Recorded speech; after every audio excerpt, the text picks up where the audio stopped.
அல்லாஹுடைய அகப்படியின் கருணையினாலே இன்றைய கையினுடைய தொழுகை நாம் ஜமாத்தோடு தொழுவதற்கான பாக்கியத்தை வல்ல ரஹ்மான் நம்மோர்களுக்கு வழங்கியிருக்கிறான். வல்ல ரஹ்மானுக்கு நாம் நன்றி பாராட்ட வேண்டும். நபிகள் நாயகம் ஸல்லல்லாஹு அலைஹி வஸல்லம் அவங்க சொல்லி தந்திருக்கிற ஒரு செய்தி, ஹஸரத் அபூ ஹுரைரா ரலியல்லாஹு தஆலா அன்ஹு அறிவிக்கிறாங்க.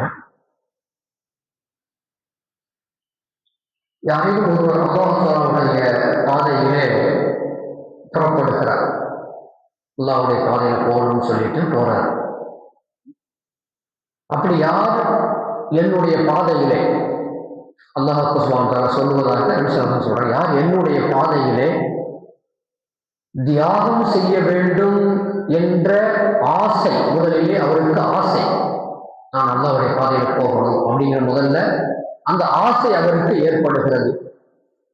அந்த ஆசை இரண்டாவது அல்லாஹ் மீதான நம்பிக்கை. உலகத்துல எல்லாமே அல்லாஹ் தான். அல்லாஹ்வுடைய மார்க்கத்தை என்ன செய்யணும்னு சொன்னா ஓங்க செய்ய வேண்டும் என்ற அந்த ஆசையும் அந்த நம்பிக்கையும், அப்படி நம்பிக்கையும் கொண்டு அதே போல இந்த மார்க்கத்தை கொண்டு வந்திருக்கக்கூடிய நம் கையில கொடுத்திருக்கக்கூடிய பெருமானார் ஸல்லல்லாஹு அலைஹி வஸல்லம் அன்னவர்கள் மீது அல்லாஹ்வுடைய தூதர் என்ற அடிப்படையில அவர்கள் மீதான நம்பிக்கை, அவர்களை உண்மைப்படுத்த வேண்டும். ஆம், அவங்க சொல்றதெல்லாம் உண்மைதான், அல்லாஹ் ஒருத்தர் சொல்றாங்க அது உண்மைதான், இந்த இஸ்லாமிய தீன் தான் அல்லாஹ்விடத்தில் அங்கீகரிக்கப்பட்டது சொல்றாங்க அது உண்மைதான் அப்படின்னு சொல்லி அவர்களை உண்மைப்படுத்த வேண்டும் என்ற உணர்வு, முதல்ல ஆசை, அல்லாஹ்வுடைய பாதையில போகணுங்கிற ஆசை, இரண்டாவது அல்லாஹ் மீதான நம்பிக்கை, அல்லாஹ் மீதான நம்பிக்கை, மூன்றாவது பெருமானார் ஸல்லல்லாஹு அலைஹி வஸல்லம் அன்னவர்களை உண்மைப்படுத்த வேண்டும் என்கின்ற மூன்றாவது அந்த உணர்வு. இந்த மூன்று வேறு எந்த செயலும் அவரை வெளியேற்றவில்லை. இந்த மூன்றை தவிர வேறு எந்த காரியமும் அல்லாஹ்வுடைய பாதையில போனாக்க சில பேர் சொல்லுவாங்க, அந்த தபலீகுடைய விஷயத்தை சொல்லுவாங்க, இந்த அரபு வார்த்தை தபலீகு அப்படின்னு சொன்னா எத்தி வைத்தல் அப்படின்னு அர்த்தம். ஐனு போட்டோம்னு சொன்னா எத்தி வைத்தல்னு அர்த்தம். அதுவே அந்த இடத்துல ரயிலு போட்டோம்னு சொன்னா தபலீகு அப்படின்னு சொன்னா விழுங்குதல்னு அர்த்தம். எல்லாம் விழுங்க போறாங்க அப்படின்னு சொல்லிட்டு கொஞ்சம் விவரம் தெரிஞ்ச ஆட்கள் என்ன செய்வாங்கன்னு சொன்னா ஒரு மாதிரி பேசுவாங்க இந்த தபலீக் விஷயத்த, சாப்பாட்டுக்காக போறாங்க ஐயா அப்படிங்கிற மாதிரி என்ன செய்வாங்கன்னு சொன்னா சொல்லுவாங்க. அப்படி எந்த விதமான வேறு எந்த ஆசை, வேறு எந்த இதுக்குள்ள கொண்டு வரல நோக்கம். இந்த மேலே சொன்ன இந்த மூணு தான். இந்த மூன்றை கொண்டு யார் வீட்டை விட்டு புறப்பட்டு வெளியே புறப்பட்டு விட்டாரோ அவரை சொர்க்கத்துல கொண்டு போய் சேர்க்கிறதுக்கு, நுழைய வைப்பதற்கு, அவருக்கு சொர்க்கத்துல மிகப்பெரிய பாக்கியங்களை கொடுப்பதற்கு, இங்க கிடைக்கிற கனிமத்தை விட, போர்ல போனா கனிமத் பொருட்கள் கிடைக்கும் இல்லை, எதிரிகள் விட்டுட்டு போற எதிரிகள் புறமுதுகிட்டு ஓடி அவங்க கொண்டு வந்திருக்கக்கூடிய விஷயங்களை விட்டுட்டு அப்படியே போனாங்கன்னா அது ஹலால். இஸ்லாமியர்களுக்கு போர்க்களத்தில் அதை எடுத்துட்டு வர்றதுக்கு ஹலாலாக இருக்கிறது.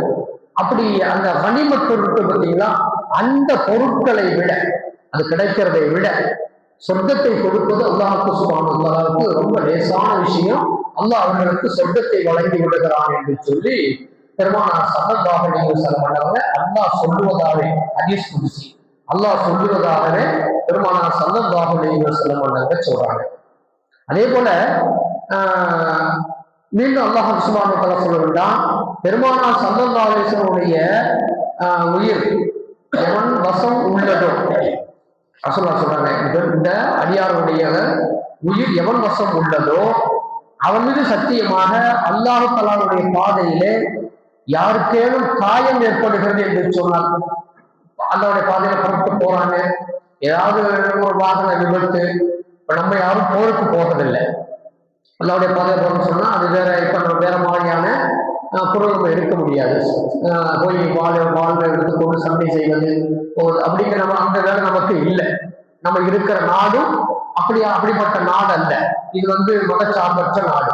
இப்ப நம்ம அல்லாஹ்வுடைய பாதையில போறோம், எதிர்பாராத விதமாக ஏதேனும் ஒரு விபத்து, ஒரு இன்சிடென்ட், ஒரு ஆக்சிடென்ட், ஏதோ ஒரு நடக்குது, ஒரு காயம் ஏற்பட்டு போய் விடுகிறது அப்படின்னு சொன்னா அந்த காயம் சொல்றாங்க, அந்த பாதையில் ஏற்பட்டிருக்கக்கூடிய அந்த காயம் புதிதாக இருக்கும் நிலையிலே, புதுசா அவருக்கு ஏற்பட்டிருக்கு, போறதுக்கு முன்னாடி இருந்த காயம் இல்லாம புதிதாக ஒரு காயம் ஏற்பட்டிருக்கிற நிலையிலே என்ன செய்யறாருன்னு சொன்னா, அந்த காயத்தை அது ஆறி போனாலும் அந்த வடுவெல்லாம் மறைந்து போனாலும் நாளை கியாமத்து நாளையிலே வருகிற பொழுது நாளை அதற்கு ஒரு அடையாளத்தோடு வருவார். அல்லாஹ்வுடைய பாதையில இப்படி ஒரு நிகழ்வு நடந்தது இருக்கு அப்படின்னு எல்லோரும் பார்க்கின்ற அளவுக்கு ஒரு நிகழ்வை அல்லாஹ் அங்கே ஏற்படுத்துவான் என்று சொல்லி பெருமானார் ஸல்லல்லாஹு அலைஹி வஸல்லம் மன்னவங்க சொல்லித் தருகிற செய்தியை பார்க்க முடிகிறது. அதனுடைய நிறமோ ரத்தத்தினுடைய நிறமாக இருக்கும். என்ன அடையாளம் அப்படிங்கிறதையும் சொல்றாங்க. இங்க காட்டும் பொழுது ரத்தத்தினுடைய நிறம் என்னவோ அந்த நிறம் அங்கே என்ன செய்யும் சொன்னா இருக்கும். ஆனா இங்க இருக்கக்கூடிய அந்த ரத்தம் கொஞ்சம் நேரம் எடுக்க அதனுடைய துர்நாற்றம் வீசும். ஆனால் அதே அங்கு காட்டப்படுகிற அந்த நிறம், அந்த ரத்தம் நறுமணம் வீசும் என்று சொல்லி பெருமானார் ஸல்லல்லாஹு அலைஹி வஸல்லம் சொல்றாங்க. அதுவும் கஸ்தூரியின் மனம் வீசும், கஸ்தூரியினுடைய மனம் வீசும் என்று சொல்லி பெருமானார் ஸல்லல்லாஹு அலைஹி வஸல்லம் மன்னவங்க சொல்லித் தருகிற செய்திகளை நாம் இந்த ஹதீஸிலே பார்க்க முடிகிறது. அதே போல மீண்டும் பெருமானார் ஸல்லல்லாஹு அலைஹி வஸல்லம் மன்னவங்க அல்லாஹ்வின் மீது சத்தியம் செய்து சொல்றாங்க, முஸ்லிம்களுக்கு ஏற்படுகின்ற சிரமம் இருக்கிறதே, அந்த அது சில நேரங்களில பயத்தை கொடுக்கும். இந்த வாழ்க்கையில் இப்படி இருக்கு, நெருக்கடி இருக்கு, எதிரி இப்படி இருக்கிறானே, போற இடங்கள்ல இப்படி பிரச்சனைகள் இருக்கு, போற இடங்கள்ல இப்படி நம்மளை அவதூறா பேசுறாங்களே, நம்ம சொல்றதை கேட்க மாட்டேங்கிறாங்களே அப்படிங்கிற மாதிரியான ஒரு எண்ண ஓட்டம், மன ஓட்டம் என்ன செய்யும் சொன்னா ஏற்படும். உள்ளுக்குள்ள ஒரு அச்சம் கூட ஏற்படும். இன்னத்துக்கு நம்ம எல்லாம் வாழ்ந்துடலாமே அப்படிங்கிற மாதிரியான ஒரு மனோநிலையெல்லாம் ஏற்படும். அப்படி ஏற்படுகின்ற அந்த பயம் அல்லாஹ் தஆலாவுடைய பாதையில ஒரு பயம் வந்து போக வேண்டாம்ன்ற நிலை வந்து அதை தவிர்த்து கொண்டு போறாரு பார்த்தீங்களா, என்ன நடந்தாலும் பரவாயில்ல, நான் அல்லாஹ்வுடைய பாதையில போகணும் அப்படின்னு சொல்லி வருவார் என்று சொன்னால் பெருமானார் ஸல்லல்லாஹு அலைஹி வஸல்லம் சொல்றாங்க, எல்லா விதமான வசதிகளையும் ஏற்படுத்தி கொண்டு, வாகன வசதி மற்ற எல்லா விஷயங்களையும் ஏற்படுத்தி கொண்டு அப்படி வருகிற பொழுது அவர் அந்த பாதையில ஒரு கால் அவருக்கு மரணம் ஏற்படும் என்று சொன்னார். பயமா இருந்துச்சு, அதையும் தாண்டி எல்லா விதமான விஷயங்களையும் ஏற்படுத்தி கொண்டே வந்தார். அந்த பாதையில இப்போ அவளுக்கு போன நேரத்தில் அங்கேயே மரணம் ஏற்பட்டு விட்டது என்று சொன்னால் பெருமானார் ஸல்லல்லாஹு அலைஹி வஸல்லம் சொல்றாங்க, அவர் ஷஹீதுடைய அந்தஸ்து தான் நாளை அவருக்கு கொடுக்கப்படும் என்று சொல்லி பெருமானார் ஸல்லல்லாஹு அலைஹி வஸல்லம் சொல்றாங்க. அல்லாஹ்வுடைய பாதை என்பது அவ்வளவு மகத்துவம் மிக்கது என்பதுதான் இந்த ஹதீஸ் உணர்த்துகிற செய்தி. நான் இப்போ மேலே சொன்ன இந்த செய்திகள் முஸ்லிமுடைய கிரந்தத்திலே பதிவு செய்து வைக்கப்பட்டிருக்கிறது என்பதை நாம் பார்ப்போம்.